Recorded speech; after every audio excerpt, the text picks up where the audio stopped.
Bonjour mes frères et sœurs de l'église de mes yeux que j'aime. Ce confinement me donne l'occasion de vous retrouver tous les dimanches matins, même si je continue à suivre bien sûr les cultes de mon église. C'est vraiment une joie de vous voir et de vous retrouver. Alors je remercie Carlos qui m'a invité ce matin. Et du coup je vais vous parler d'un petit souvenir d'enfance en rapport avec 1 Corinthiens au chapitre 3 et au verset 8 qui nous dit: celui qui plante et celui qui arrose sont égaux, et chacun recevra sa propre récompense en fonction de son propre travail. Alors, quand j'avais l'âge de 7 ans, je suis partie dans un camp chrétien pendant l'été, et le dernier soir, on a fait une grande fête. Et chaque enfant recevait une récompense en fonction de ce qu'il avait fait pendant le camp. Alors, il y avait un prix, par exemple, pour service rendu, il y avait un prix pour mise en pratique de la parole du jour. Le matin, on nous lisait un petit passage de la Bible et si on avait mis en action ce que nous disait ce passage dans la journée, on pouvait recevoir par exemple ce prix. Et il y avait d'autres prix, mais je ne m'en souviens plus. Et du coup, ce petit souvenir, il me fait penser à ce que Carlos nous a partagé la semaine dernière quand il nous a parlé des 10 vierges qui attendaient l'époux. Et il nous a demandé comment nous attendions Jésus. Et est-ce que nous étions prêts? Est-ce que nous étions en train d'attendre à rien faire ou est-ce que nous étions en train de travailler? Et en fait, quand on fait ce travail, parfois il y a des moments où on peut être fatigué ou découragé. Et justement, ce souvenir il permet de se dire, Dieu nous voit et Dieu voit nos bonnes actions. Alors, c'est pas par nos bonnes actions qu'on va être sauvé. Et quand on agit tous les jours, c'est pas dans le but de recevoir une récompense. Mais quand on a besoin d'encouragement, quand on a besoin d'être restauré, on peut penser à ça, en fait, au fait que Dieu nous voit et au fait qu'il a préparé une récompense. Quand on a fait cette petite soirée au camp d'été, vraiment c'était génial. On applaudissait nos camarades qui recevaient leur prix. Il y avait des paillettes dans nos yeux et on les regardait avec admiration et avec envie. Et moi aussi, par exemple, pendant que j'applaudissais, je me disais, j'essayais de me souvenir ce que j'avais fait pendant le camp. Et je me demandais ce que j'allais recevoir comme récompense. Et du coup, ce petit souvenir, c'est pour vous dire, dans notre vie de tous les jours, nous aussi, que nous puissions considérer notre travail, que nous puissions le mettre devant Dieu et penser à la récompense qu'on pourrait avoir pour être encouragé, pour être renouvelé dans nos forces. Jésus aussi dans Matthieu 10, 42 nous dit: et si quelqu'un donne à boire ne serait-ce qu'un verre d'eau froide à l'un de ses petits, parce qu'il est mon disciple, je vous le dis en vérité, il ne perdra pas sa récompense. Voilà, Dieu voit ce que nous faisons et quand il viendra nous chercher, qu'il nous amènera dans le ciel de gloire, que nous soyons prêts à recevoir cette récompense, que nous n'ayons pas à rougir le jour du jugement, mais que ce soit une véritable fête et que chacun d'entre nous reçoive sa récompense avec joie. Voilà, je vous embrasse chaleureusement et je vous dis à bientôt. Au revoir.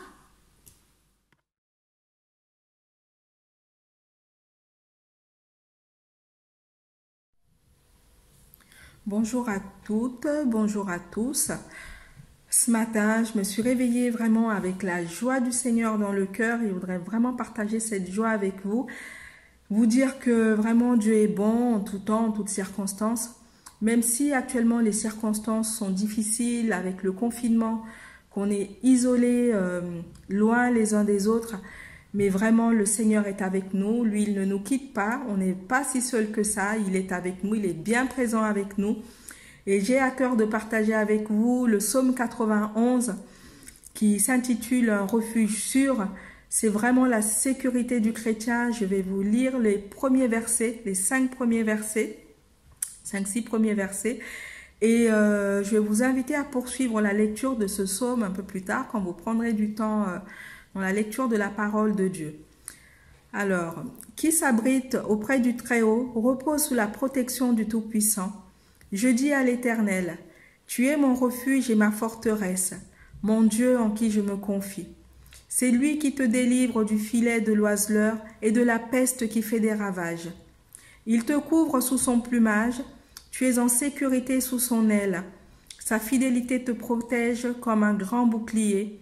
Tu n'as donc pas à craindre les terreurs de la nuit, ni les flèches qui volent dans la journée, ou bien la peste qui rôde dans l'obscurité, ou encore le coup fatal qui frappe à l'heure de midi.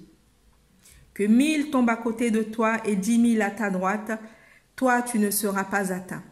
Voilà, vraiment j'avais à cœur de partager ce psaume avec vous. Je vous encourage vraiment à le lire, à méditer là-dessus et vraiment à implorer vraiment la puissance du Seigneur sur votre vie, car Dieu est notre refuge, hein, il est notre refuge très clairement, et vraiment il nous protège de tout. Voilà, on va incliner notre tête et prendre un petit temps pour prier ensemble. Dieu Tout-Puissant, je veux vraiment te remercier car tu es vraiment notre forteresse. Tu es notre refuge, Seigneur, quand les temps sont difficiles. Oui, nous devons garder les yeux fixés sur toi, en tout temps, en toutes circonstances. Je veux vraiment te rendre grâce pour ce que tu es en train de faire dans la vie de chacun de tes enfants. Même si nous ne voyons pas, Seigneur, ce que tu fais, mais tu es bel et bien là, et tu agis, Seigneur. Tu agis de manière forte, car tu es le Dieu de toute force, le Dieu de toute puissance. Viens, Seigneur, visiter, Papa, chacun de tes enfants, et faire grâce, Papa, à chacun de tous. Oui, Seigneur, nous avons tous des imperfections, Seigneur. Nous avons tous des angoisses, des doutes, des craintes, des peurs. Nous avons aussi des besoins, Seigneur. Viens faire le tri dans tout cela. Enlève tout ce qui n'est pas utile, tout ce qui n'est pas nécessaire, tout ce qui ne sert à rien, Seigneur. Viens nous laisser ta paix et ta joie. Tu es celui qui pourvoit, Seigneur. Viens également pourvoir dans la vie de tout un chacun. Je te prie ce matin, dans le nom puissant de ton Fils Jésus. Amen. Amen.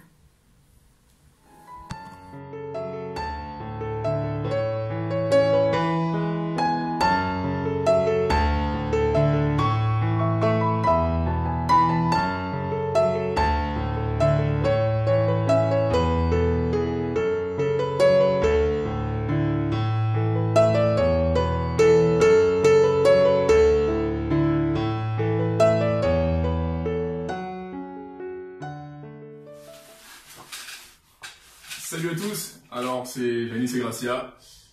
Donc là, nous, on va faire la louange pour ce culte aujourd'hui. On laisse prier un instant avant de commencer. Merci Seigneur pour ce temps-là de louange qu'on va pouvoir donner au peuple et à toi, Seigneur mon Dieu, qu'on puisse t'adorer, Seigneur, en esprit, en vérité, que toute la gloire, Seigneur, soit à toi et seulement à toi. En ton nom, Jésus. Et également bénis, Seigneur mon Dieu, le culte entier, la prédication qu'il va avoir, Seigneur, les paroles que les gens vont recevoir aussi, Seigneur, de toi. Seigneur, vraiment touche-nous, mon Dieu, mon roi, et nous être connectés à toi, je t'en prie. En ton nom, Jésus. Amen.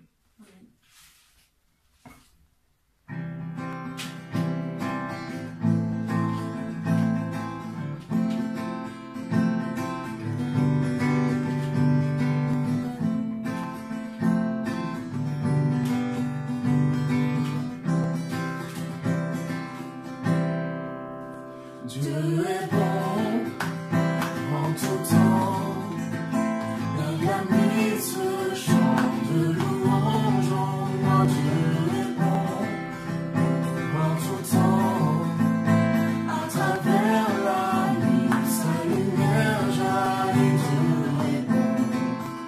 Dieu est bon en tout temps. Si tu marches dans les ténèbres, les ombres t'envahissent. Ne crains pas, il te guide et il te protégera. Il a promis d'être avec toi, jamais il ne t'abandonnera. Dieu est bon en tout temps, il a mis ce chant de louange en Dieu est bon en tout temps, à travers la nuit, sa lumière jaillit. Dieu est bon en tout temps. Nous étions si indignes, et il est mort pour nous tous.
est bon, Dieu est bon en tout temps.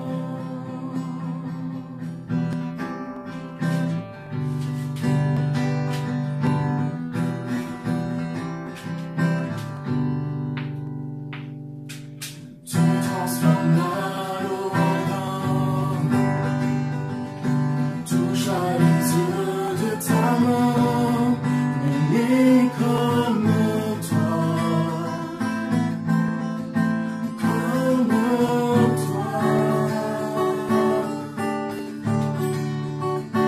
Dans nos ténèbres tu brilles, tu nous redonnes la vie, mais comme toi, comme toi.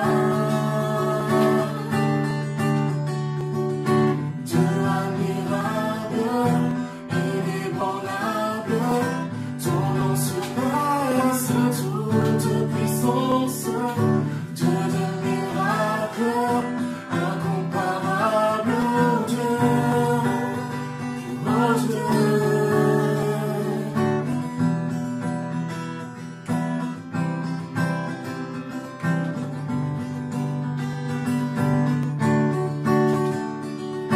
Tu transformes l'eau en vin, touche à les yeux de ta main, mais comme toi, comme toi. Dans nos ténèbres tu brilles, tu nous redonnes la vie, mais comme toi, comme toi. Dieu admirable, inébranlable, ton nom surpasse toute puissance. Dieu de miracles, incomparable, oh Dieu, oh Dieu, Dieu admirable, Dieu admirable, inébranlable, ton nom surpasse toute puissance.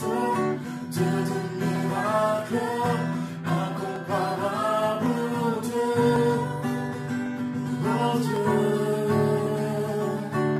Si notre Dieu est pour nous, qui pourra nous arrêter? Et si Dieu est avec nous, qui sera contre nous? Si notre Dieu est pour nous, qui pourra nous arrêter? Et si Dieu est avec nous, qui sera contre nous?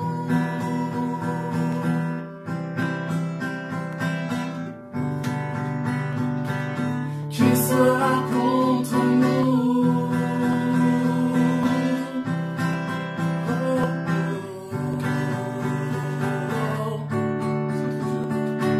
Si notre Dieu est pour nous, qui pourra nous arrêter?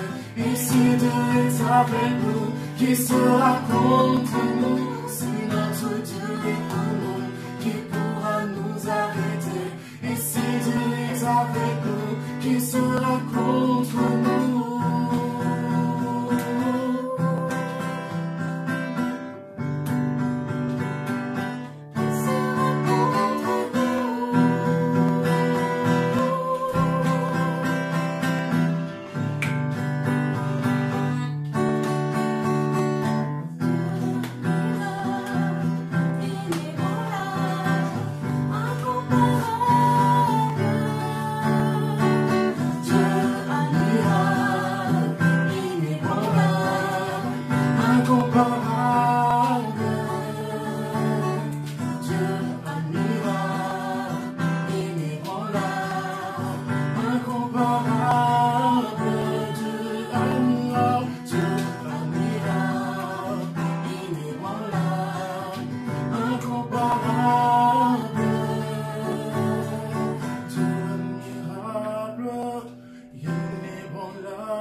Dieu du miracle,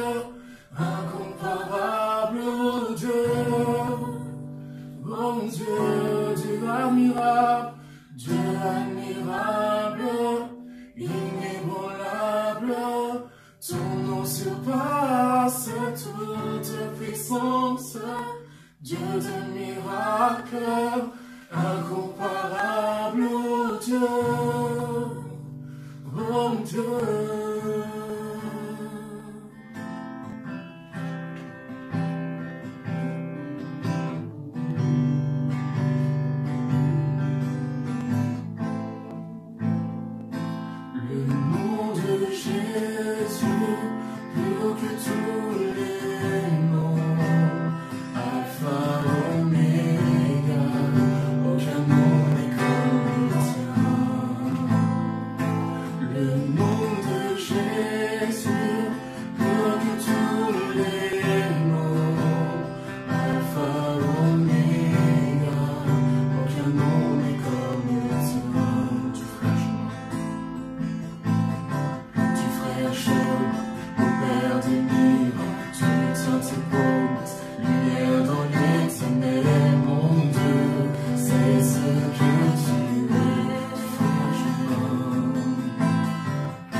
Alors avant de commencer ce chant-là, juste vous partager le verset qu'on a eu à cœur, Janice et moi, dans Isaïe 59, verset 12, qui dit « Non, le bras du Seigneur n'est pas trop court pour sauver, son oreille n'est pas trop dure pour entendre. » Verset numéro 2, il se trouve dans Genèse 18, 14, où c'est Dieu qui parle à Abraham par rapport à Sarah et sa promesse. « Y a-t-il rien qui soit étonnant de la part de l'Éternel? Au temps fixé, je reviendrai vers toi à cette même époque et Sarah aura un fils. »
puissant, conquérant, conquérant, il est puissant,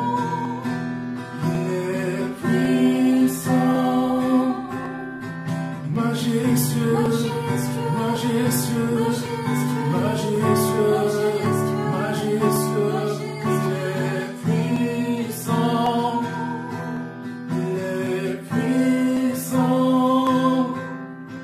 conquérant, conquérant, conquérant, conquérant, il est puissant, magnifique, magnifique, magnifique, magnifique, tu es puissant, tu es puissant, tout puissant, tout puissant, tout puissant, tout puissant, tu es puissant, tu es puissant, mon Dieu est puissant, il est puissant, il est puissant, tu es puissant, mon Dieu est puissant, toi seul es puissant,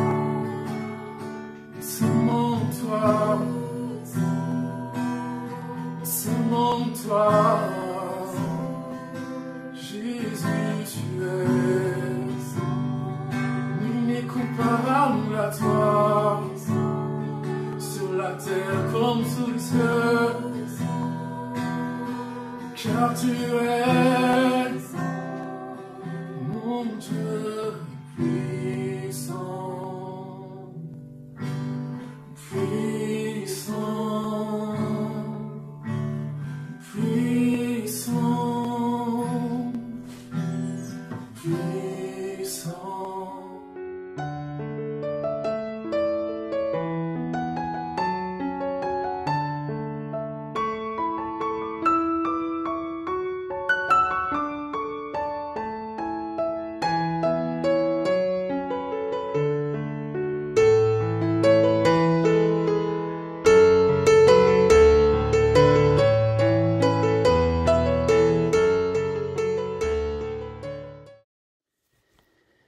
Bonjour, bien-aimés dans le Seigneur, et aussi à vous tous et toutes qui regardez ce culte de l'Assemblée chrétienne de mes yeux.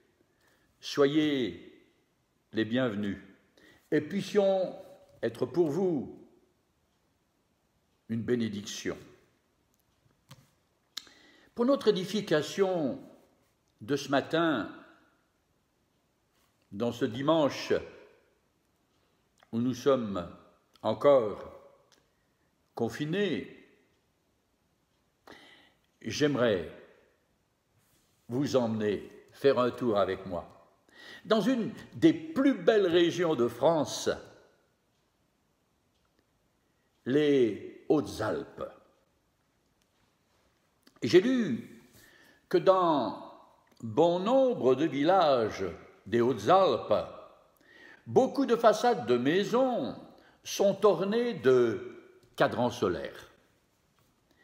Certains sont peints, d'autres sont gravés sur la façade ou sculptés. Ils associent souvent la richesse de l'art de l'époque et sa fonction, bien sûr, utilitaire. Ces cadrans solaires sont aussi porteurs de messages, des messages simples, mais souvent percutants. Certaines devises sont simplement moralistes, d'autres, par contre, rappellent aux passants sa condition fragile et son besoin de Dieu. Par exemple, celle-ci qui est gravé. Sans le soleil, je ne suis rien. Et toi, sans Dieu, tu ne peux rien. Très nombreuses rappellent la fuite du temps. Exemple, le temps passe, les actes restent. D'autres cadrans solaires placent l'homme devant l'éternité. Exemple, toutes les heures blessent, mais la dernière tue. Un autre exemple, il est plus tard que vous croyez. D'autres enfin invitent à jouir du temps qui passe, non sans penser à la mort. Exemple, profitent de l'heure présente et pensent à la dernière. Cette sagesse populaire des années du XVIIIe et du XIXe siècle nous renvoie au livre des livres, le livre de la sagesse, le livre saint, la Bible. Elle nous dit que Dieu, avec bonté, nous accorde ses bienfaits pour que nous en profitions. Mais l'homme, s'il est libre de ses actes, devra un jour en répondre devant Dieu. Et c'est ce qu'on peut lire dans le livre de l'Ecclésiaste ou le livre de la sagesse au chapitre 12. Et je lis à partir du verset 1er. Jeune homme, réjouis-toi dans ta jeunesse, livre ton cœur à la joie pendant les jours de ta jeunesse, marche dans les voies de ton cœur et selon les regards de tes yeux. Mais sache que pour tout cela, Dieu t'appellera en jugement. Bannis de ton cœur le chagrin et éloigne le mal de ton corps. Car la jeunesse et l'horreur sont vanité. Mais souviens-toi de ton Créateur pendant les jours de ta jeunesse, avant que les jours mauvais arrivent et que les années s'approchent où tu diras « Je n'y prends point de plaisir ». Très souvent, mes amis, la Bible nous rappelle la fragilité de la vie. Et souvent, nous allons le voir, elle est comparée par plusieurs écrivains de la Bible à la fleur des champs, qui aujourd'hui est éclatante de fraîcheur et de beauté, et qui demain sera fanée. Et nous allons lire quelques-uns de ces hommes de Dieu qui ont écrit justement sur ce sujet. Nous allons commencer par le livre du prophète Ésaïe. Là, c'est un prophète, Ésaïe, plusieurs centaines d'années avant notre Seigneur Jésus-Christ. Et voilà ce qu'il écrit au chapitre 40 de son livre. On peut lire ceci à partir du verset 6. Une voix crie, et il répond, « Que crierai-je ? Toute chair est comme l'herbe, et tout son éclat comme la fleur des champs. L'herbe sèche, la fleur tombe, quand le vent de l'Éternel souffle dessus. Certainement, le peuple est comme l'herbe. » Quelle image, mes amis! Une autre image, c'est dans le psaume, mes amis, 90. Dans le psaume 90, nous lisons ceci. « Seigneur, tu les emportes, semblables à un songe, qui le matin passe comme l'herbe. Elle fleurit le matin, et elle passe, on la coupe le soir, et elle sèche. » Un peu plus loin, il est écrit enseigne-nous à bien compter nos jours, afin que nous appliquions notre cœur à la sagesse. Et on pense que ce psaume a été écrit par le grand Moïse. Maintenant, un autre psaume, c'est le psaume 103 qui a été écrit certainement par ce grand roi, le roi David. Et là encore, c'est le même sujet. Les versets 15 à 18. Nous lisons ceci, « L'homme, ses jours sont comme l'herbe, elle fleurit comme la fleur des champs. Lorsqu'un vent passe sur elle, elle n'est plus, et le lieu qu'elle occupait ne la reconnaît plus. Mais les bontés de l'Éternel durent à jamais pour ceux qui le craignent, et sa miséricorde pour les enfants de leurs enfants, pour ceux qui gardent son alliance et se souviennent de ses commandements, afin de les accomplir. » Maintenant, dans le Nouveau Testament, Jacques, l'apôtre aussi, écrit ceci, chapitre 1er, les versets 9 à 12. Que le frère de condition humble se glorifie de son élévation, que le riche au contraire se glorifie de son humiliation, car il passera comme la fleur de l'herbe.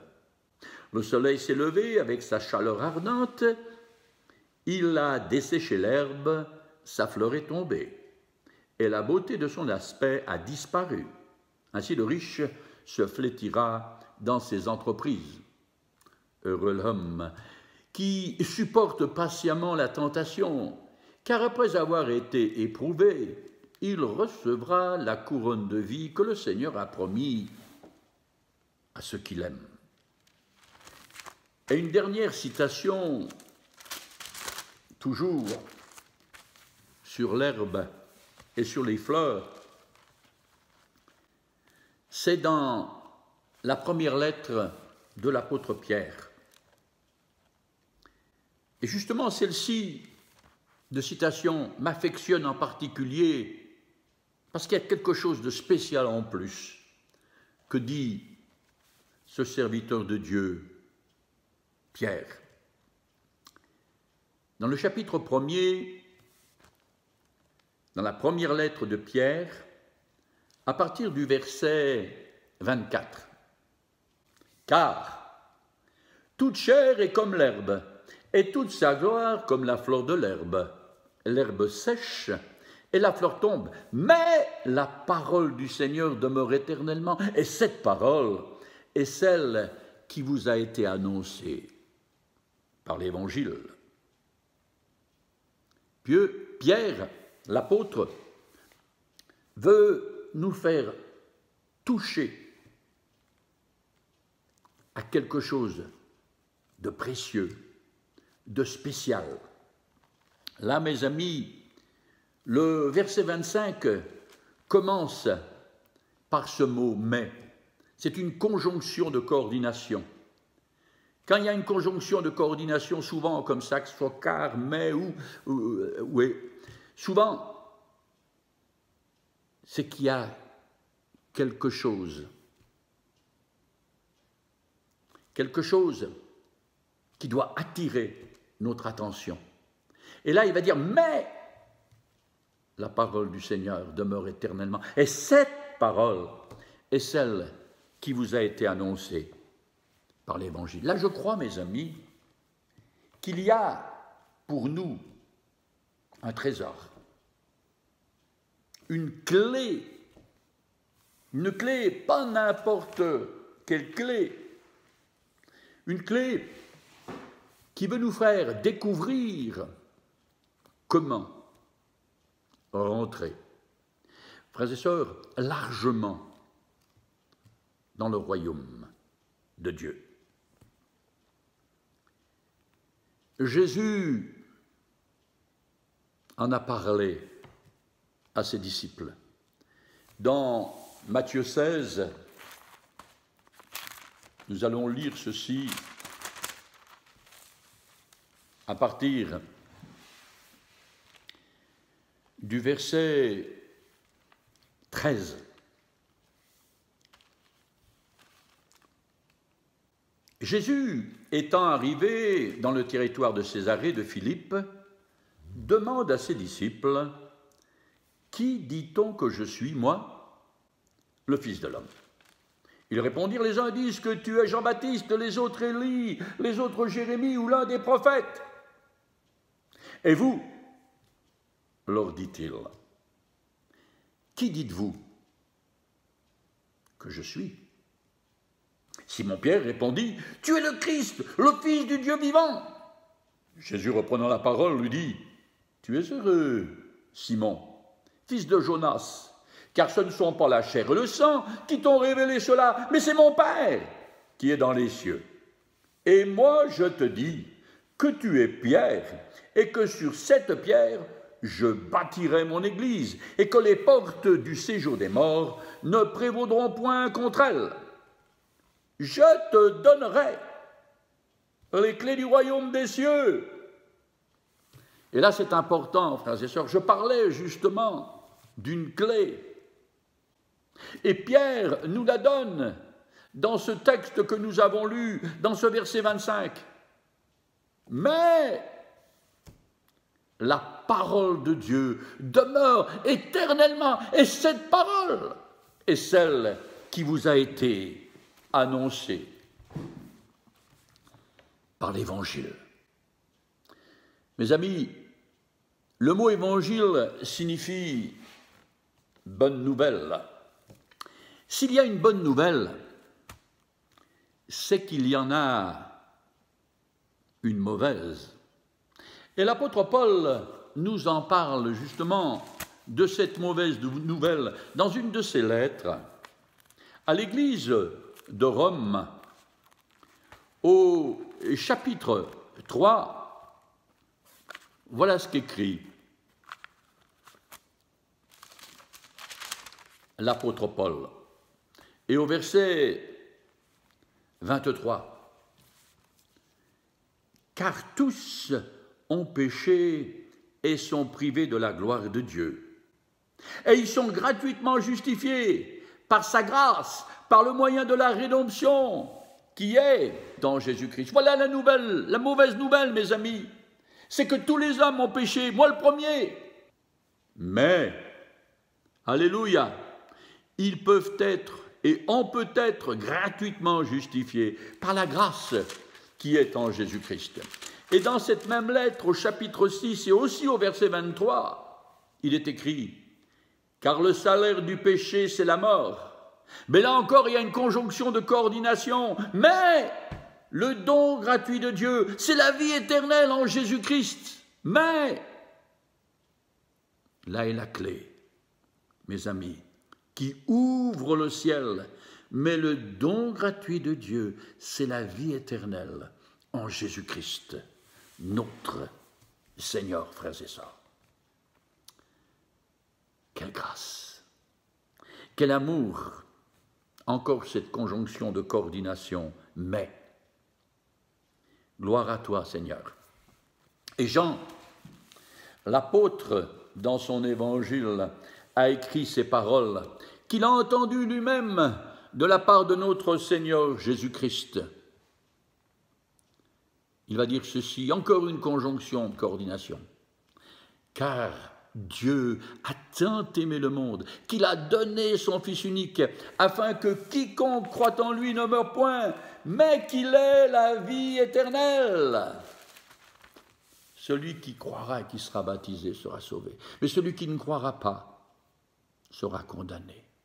Et Jésus dira, je ne suis pas venu pour juger le monde, mais pour le sauver.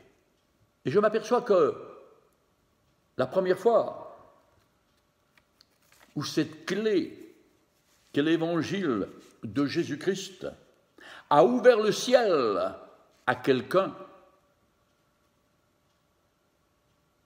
et pas n'importe qui, un grand pécheur. Mes amis, Ça se passe au Calvaire, sur le mont Golgotha. Jésus est crucifié entre deux brigands. Toute la populace est là, qui se moque de lui. Il est cloué sur la croix du Calvaire. Il est là, en pleine souffrance. Les hommes religieux et les passants se moquent de lui. Et même un des brigands lui dit ceci: « Mais si tu es le Fils de Dieu, descends de la croix et sauve-nous !»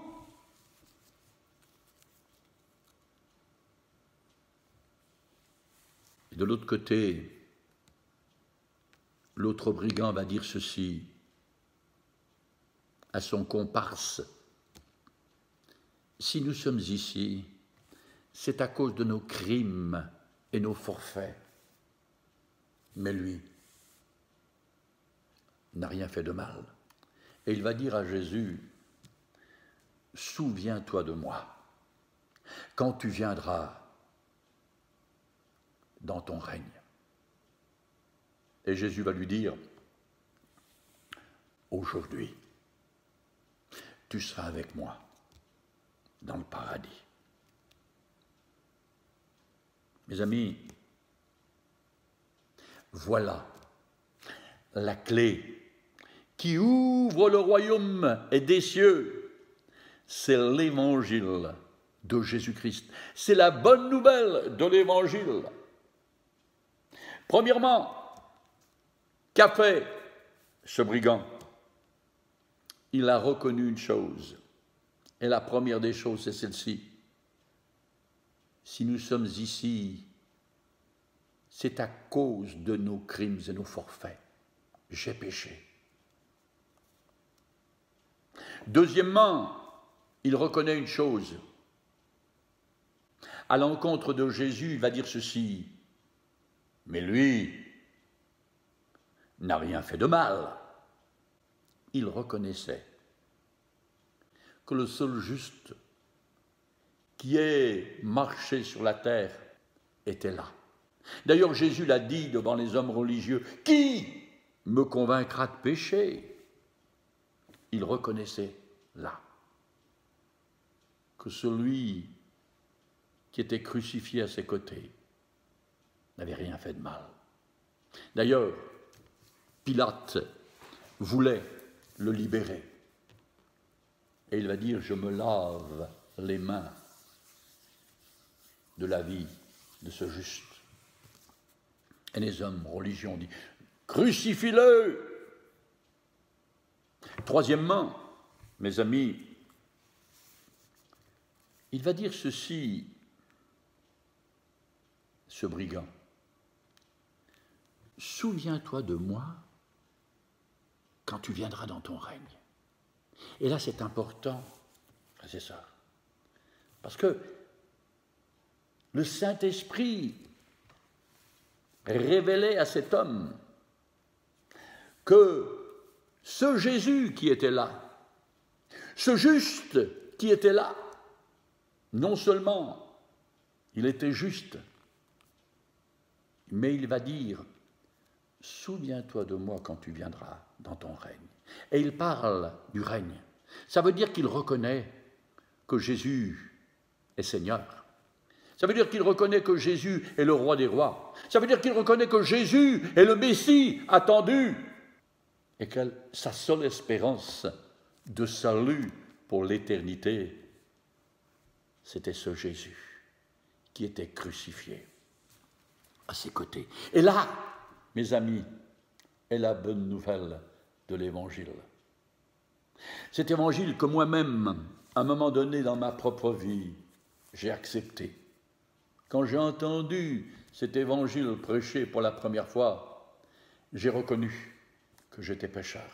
Et j'ai compris que j'avais besoin d'un sauveur. Et par la grâce de Dieu, j'ai compris aussi que le seul Seigneur, que le roi des rois, que celui qui peut me faire et qui veut me faire rentrer par amour dans son royaume, c'est ce Jésus. Et là est la bonne nouvelle de l'Évangile. 1. Je reconnais que je suis pécheur et que j'ai besoin d'un sauveur. 2. Je reconnais que le seul juste,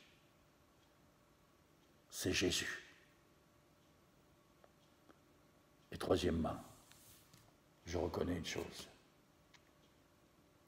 c'est qu'il a donné sa vie pour mes péchés et qu'il est celui qui peut me sauver.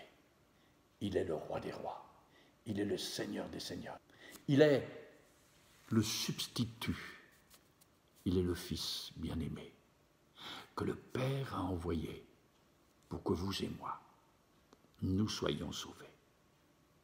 Mais à un moment donné, il faut choisir.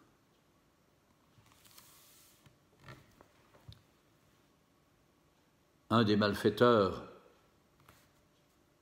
a choisi, mais l'autre est resté dans ses péchés. Alors, mes amis, aujourd'hui, le chemin du ciel est ouvert. Ce chemin, c'est Jésus. Il a dit, je suis le chemin, la vérité et la vie. Amen. Et en terminant, je pourrais dire ceci, ça serait bien qu'on puisse faire un cadran solaire et en écrivant sur ou à côté de ce cadran solaire, cette épitaphe, ta vie est courte sur la terre. Où passeras-tu ton éternité? Amen. Seigneur, bénis ta parole. Seigneur, tu fais du bien à ces auditrices, à ces auditeurs. Et ce que je ne peux pas faire moi-même, fais-le par la puissance de ton Saint-Esprit. Il est écrit que c'est ton Saint-Esprit qui convainc de péché, de justice et de jugement. Tu l'as fait pour moi. Alors fais-le pour ces chers hommes. Montre-leur que tu es la clé. L'évangile de Jésus-Christ est la clé qui ouvre le royaume des cieux. Soyez bénis, frères et sœurs, soyez bénis, mes amis. À Jésus soit toute la gloire. Amen. Bon dimanche à tous.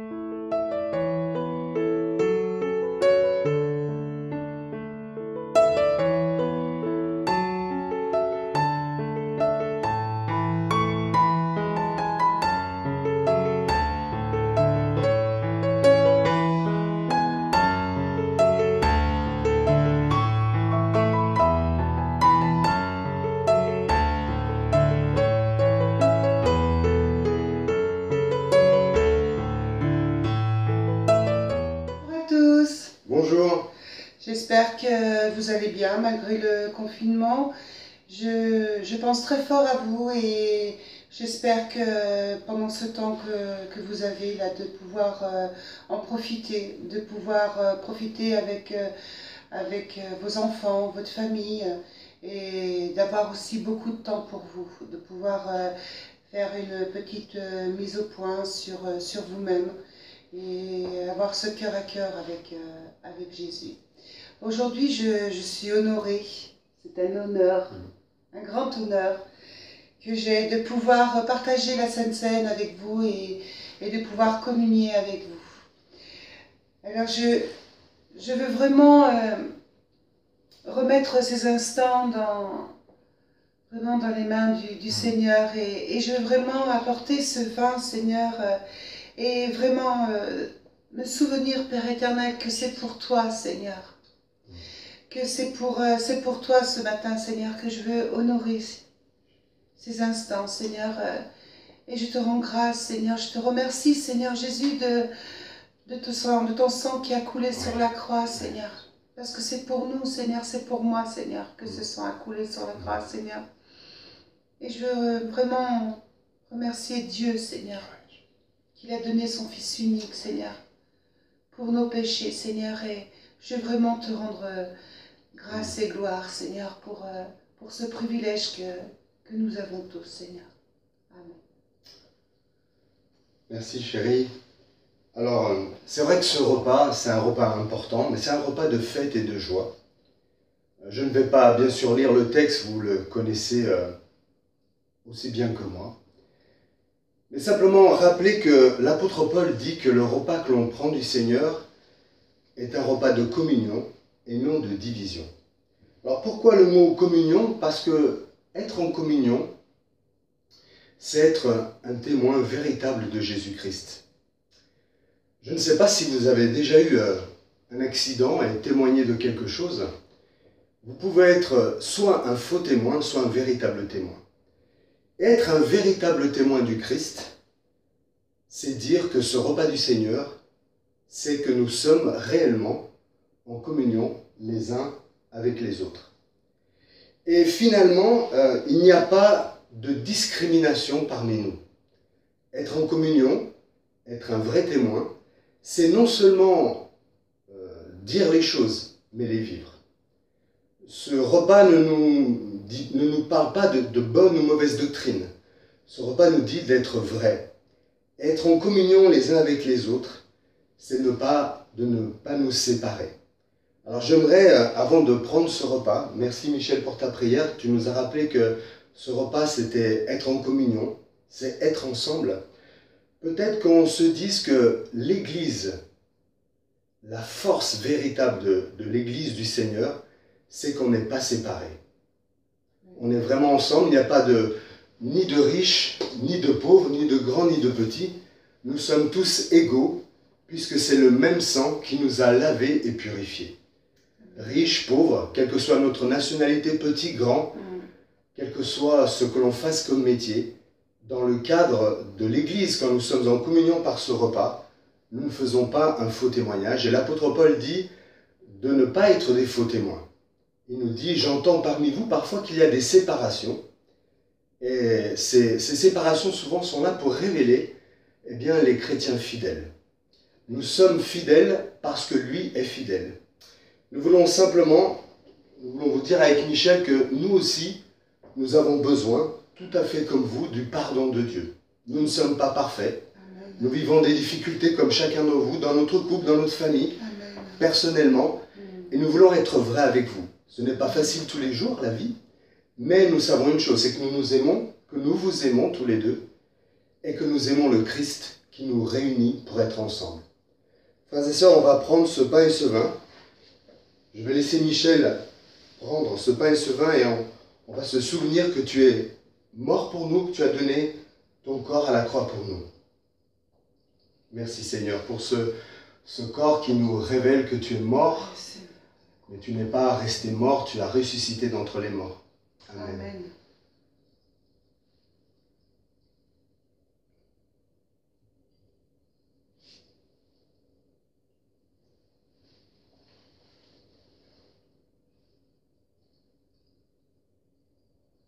Je pense que chez vous, vous prenez aussi ce pain avec nous, et c'est un symbole de communion que nous avons là, même à distance.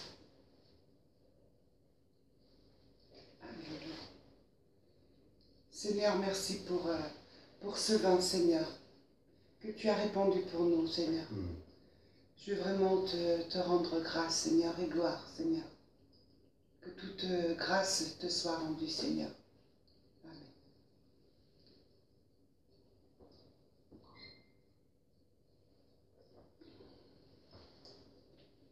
Voilà ce vin de la coupe de la Nouvelle Alliance. C'est un nouveau testament, nouvelle alliance, nouveau testament. Et ce sang nous purifie de tout péché. J'aimerais vous dire que ni moi ni Michel sommes dignes, ni aucun d'entre vous, mais ceux qui se sentent indignes trouvent leur dignité en Jésus-Christ. Amen. Que ce sang nous purifie de tout péché, c'est le symbole de son pardon, de sa grâce, son sang qui nous a purifiés. Amen. Amen.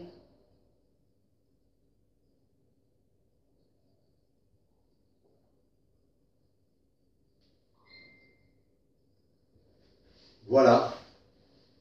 Peut-être une dernière petite chose. Nous profitons de ce moment pour remercier toutes les personnes qui prient, à 7h, à 15h et bien au-delà. Toutes les personnes qui nous envoient des petits mots d'encouragement. Voilà, vous nous manquez, mais on reste en communion. J'aimerais particulièrement remercier Thomas pour son investissement. Et voilà, et tous ceux qui participent de près ou de loin à ce que la vie du Christ, par son Église, par nous les pierres vivantes, continue. On vous embrasse très fort. Amen.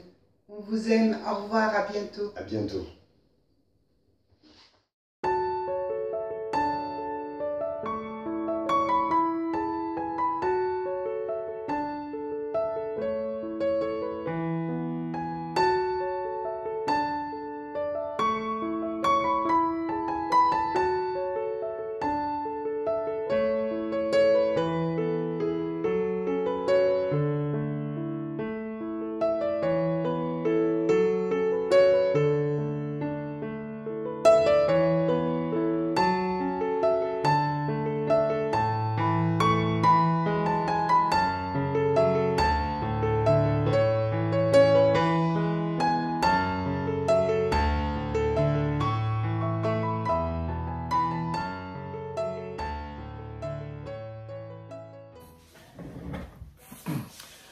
Bonjour tout le monde, en tout cas, ça fait chaud au cœur de pouvoir partager quelques mots avec chacun d'entre vous, même si nous ne nous voyons pas.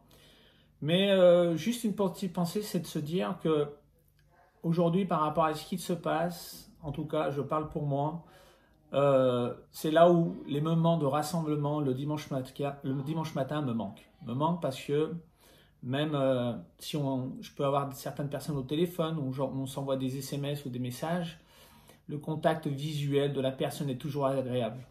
Donc c'est vrai que ce petit contact que nous avions le dimanche matin, de se voir les uns avec les autres, prêts, rigoler, passer des bons moments ensemble, prier ensemble, tout ça, ce sont des moments dans lesquels aujourd'hui on se rend compte comme quoi c'est important aussi. Ce n'est pas la priorité c'est nos relations avec Dieu, c'est sûr, mais aussi ce moment de partage les uns avec les autres, avec ceux que nous apprécions aussi, c'est très important. En tout cas, même si aujourd'hui on se retrouve chacun chez soi, vu les circonstances, nous avons quand même trouvé un moyen par rapport à la technologie pour pouvoir continuer à s'envoyer des messages, à continuer à annoncer le message tous les dimanches matins, depuis quelques dimanches d'ailleurs. En tout cas, avant tout, je voudrais remercier Carlos et Thomas Milo pour tout ce qu'ils font, parce qu'ils passent des heures et des heures dans la semaine à préparer, à faire le montage, à que vraiment les choses soient au mieux. Et vous voyez, je ne sais pas si vous vous rendez compte, mais tous les dimanches, le niveau commence à se lever. Et je crois que c'est quelque chose dans lequel nous avons pu échanger, mais nous avons en tête de pouvoir continuer à annoncer la parole de Dieu, à enregistrer nos cultes, afin que ceux qui ne peuvent pas se déplacer à la suite, bien sûr, du Covid, quand nous pourrons à nouveau être ensemble, que ce message-là puisse encore être mis en live sur les deux chaînes, que ce soit Facebook ou YouTube. Aujourd'hui, je suis présent justement pour aussi vous tenir au courant que la décision d'ouverture de l'Église ne se fera pas avant le 2 juin. Tout ce qui est rassemblement de culte ne pourra pas être rouvert déjà sûr avant le 2 juin, vu que la discussion commence le 2 juin. Donc à partir du 2 juin, éventuellement, nous pourrons avoir des informations supplémentaires sur l'ouverture de l'Église de mes yeux. En tout cas, je tenais à vous remercier à tous. Je tenais aussi à vous encourager à continuer à vous appeler les uns aux autres, à vous envoyer des messages. Et aussi, je voudrais qu'on puisse aussi avoir un moment de prière et de partage pour toutes les familles qui passent par des moments difficiles, que ce soit dû au Covid ou d'autres choses. En plus, bien sûr, quand nous sommes malades ou nous avons des soucis de nous avons un souci avec ce contexte-là, les choses sont encore beaucoup plus compliquées par rapport aux familles. Donc vraiment, je voudrais avoir une pensée toute particulière pour toutes ces familles qui passent par ces moments difficiles. Et je voudrais vraiment que nous passions un petit moment ensemble, dans la prière. Notre Père, Seigneur, tu nous as demandé de prier les uns pour les autres, Seigneur. Et à quand plus grande raison, Seigneur, pour tous nos frères et sœurs dans lesquels nous connaissons et nous savons qu'ils passent par des moments difficiles. Nous te demandons, Père, que tu puisses les bénir, Seigneur, que ta paix, ton amour, Seigneur, puisse les accompagner par ces moments, Seigneur. Même si les circonstances sont là dans lesquelles les confinements ne permettent pas de se réunir, de se voir, de pouvoir passer un moment ensemble, Seigneur. Je te demande que ta paix, ton amour, Seigneur, puisse les remplir.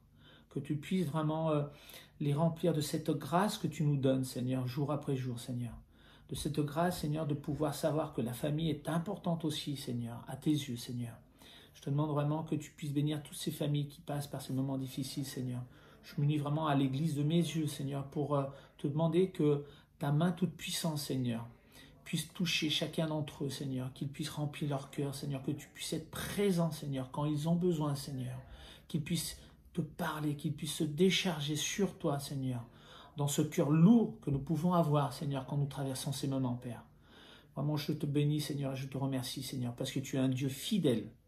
Tu l'as toujours été et tu l'es toujours, Seigneur. Nous sommes peut-être, nous, Seigneur, pas aussi fidèles que toi, Seigneur, mais tu es toujours présent, Seigneur.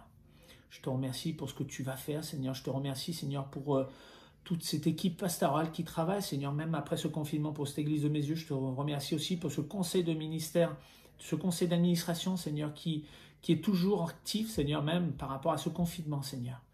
Je te remercie pour ce que tu fais, Père. Et je te remercie pour l'amour que tu déverses dans nos vies et dans nos cœurs, Père. Au nom de Jésus. Amen. Je tenais aussi à vous dire que le conseil d'administration se tient toujours. Une fois par mois, nous nous réunissons par Zoom. Nous sommes toujours en train d'échanger certains points afin que l'Église puisse continuer à vivre, que ce soit au niveau partie surtout juridique et aussi au niveau du nouveau projet. En tout cas, vous me manquez énormément. Je vous embrasse tous et je vous dis à la prochaine. Merci.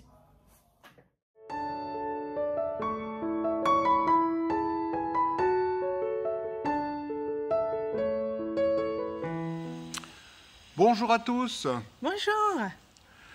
Alors dimanche dernier, dans sa prédication, Carlos a évoqué ce chant qui dit « Et même si je suis fragile, et même si c'est difficile ». Alors ce « même si » m'a rappelé un petit livre que j'avais lu dans ma jeunesse et que voici. Donc c'était un petit recueil de textes et de poèmes chrétiens qui avait été illustré par un dessinateur qui s'appelait Piem. Je pense que ça va rappeler des souvenirs aux plus anciens d'entre nous. Et donc parmi ces dessins, il y avait celui-ci qui m'avait particulièrement frappé.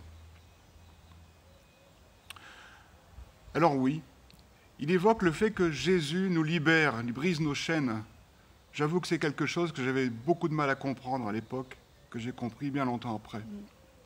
Et en ces temps de confinement, il faut bien dire qu'on se sent un peu privé de notre liberté chérie. Alors, je vous invite à penser à cette belle parole de Jésus qui dit en Jean chapitre 8, verset 32, « Si vous vous attachez à ma parole que je vous ai annoncée, vous serez vraiment mes disciples, vous connaîtrez la vérité et la vérité vous rendra libre. » Eh bien, moi, l'expression « même si » m'évoque le prophète Ésaïe au chapitre 54, verset 10. Je vous le lis en français courant. « Même si les montagnes venaient à changer de place, même si les collines venaient à s'ébranler, l'amour que j'ai pour toi ne changera jamais.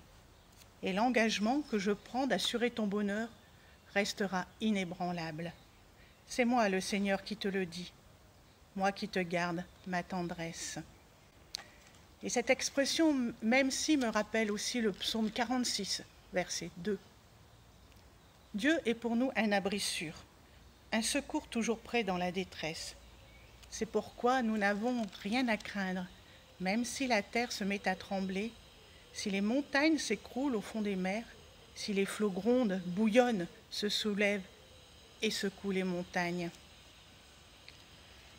Le Seigneur de l'univers est avec nous. Profitons de sa présence constante. Il est toujours prêt à nous aider, à nous encourager, à nous rassurer, à nous réconforter, à nous donner sa paix. Une confiance inébranlable en la souveraineté de Dieu est le meilleur remède et le meilleur antidote contre la peur. Alors fixons nos regards sur Jésus qui nous a dit dans sa parole « Je ne t'abandonnerai jamais ». Et continuons à placer notre confiance en celui qui nous aime éternellement et inconditionnellement. Soyez bénis, mes chers frères et sœurs. On vous embrasse. On vous embrasse. À bientôt. À bientôt. Dieu est bon. On vous aime.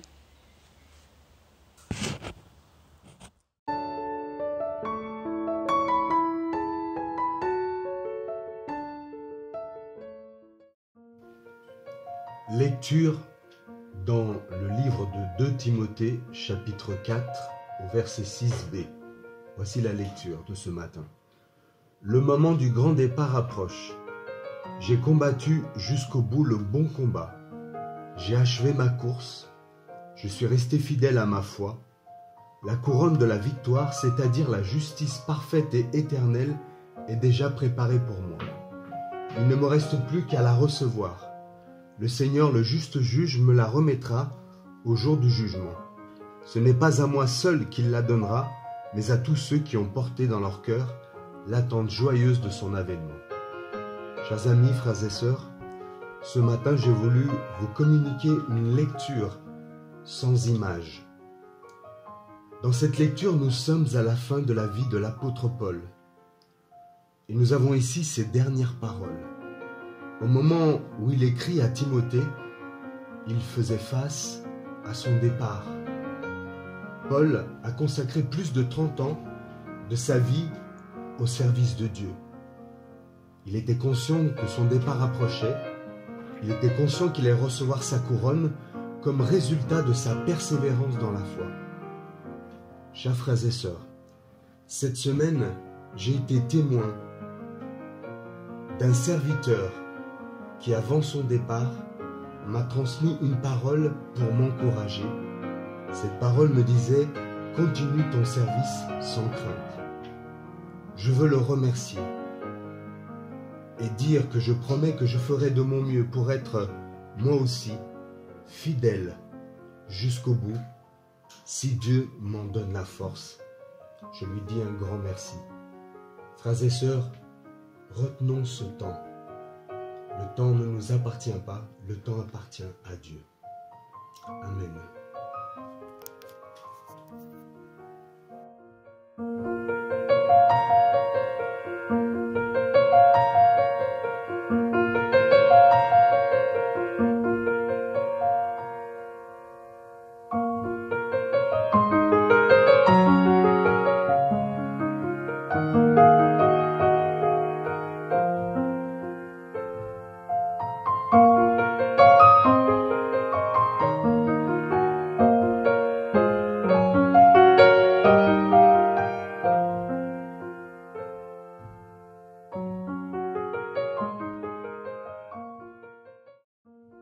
Chers amis, frères et sœurs, nous sommes à la fin de ce culte, mais j'aimerais terminer par quelque chose qui nous rend certes tristes, mais qui nous donne de l'espérance, puisque notre Dieu est le Dieu de la vie éternelle. J'aimerais vous annoncer que notre frère Salvador Puig est parti auprès de son Seigneur le vendredi matin 1er mai. Bien sûr, nous sommes dans la tristesse, mais aussi dans cette espérance qu'il est rentré dans le repos de son Seigneur. Épuisé par cette maladie qu'il a combattue, aujourd'hui, il est auprès de Dieu, dans la paix. Cela n'empêche pas notre tristesse, mais nous savons que que notre tristesse n'est pas comme celle de tous les hommes, car nous avons une véritable espérance dans la résurrection et que notre frère Salvador va revêtir un corps glorieux. J'aimerais remercier Dieu pour de tels hommes droits, courageux, qui vont jusqu'au bout de leurs convictions. Merci de nous l'avoir donné dans l'Église.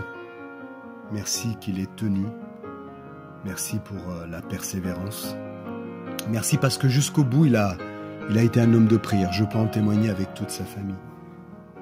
Merci parce que il a aimé, il a mis parfois ses besoins de côté pour être au service de l'Église. Merci pour de tels hommes. Merci pour qu'il nous a tous transmis quelque chose de différent. En tout cas, il nous a transmis. Et nous voulons aussi le remercier d'avoir été fidèle, même si c'est Dieu qui l'a rendu fidèle jusqu'au bout, mais merci d'avoir répondu oui à ce que Dieu lui a donné de dire et de faire pendant toute sa carrière, toute sa marche dans la foi, dans la carrière qui lui était ouverte, dans le chemin qui lui était ouvert. Merci d'avoir marché, toujours sans lâcher prise. C'est pour nous un modèle à imiter.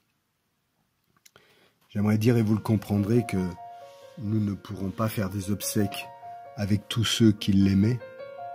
À cause de ce temps de confinement, nous sommes restreints à faire ces obsèques avec uniquement la famille, puisqu'il y a ce temps de confinement. Mais pour ceux qui le souhaitent, je vous demande de contacter Valérie Puig uniquement par SMS pour voir avec elle comment aller le voir en face du cimetière d'Étache à Mézieux, dans le centre funéraire de Mézieux, où vous pourrez organiser et aller le voir dans ce centre funéraire. Je vous demande de ne pas surcharger d'appels la famille, mais uniquement peut-être d'envoyer des petits SMS d'encouragement et de prière. Frères et sœurs, je vous demande maintenant que nous puissions prier pour finir pour toute la famille qui est dans la peine. Cher Saint-Esprit, toi le consolateur, toi qui peux faire infiniment plus par ton amour, par ta consolation, par ta paix que tout ce que nous pensons, croyons, imaginons, nous t'apportons toute cette famille, Père, et nous te demandons, viens à leur secours. Amen.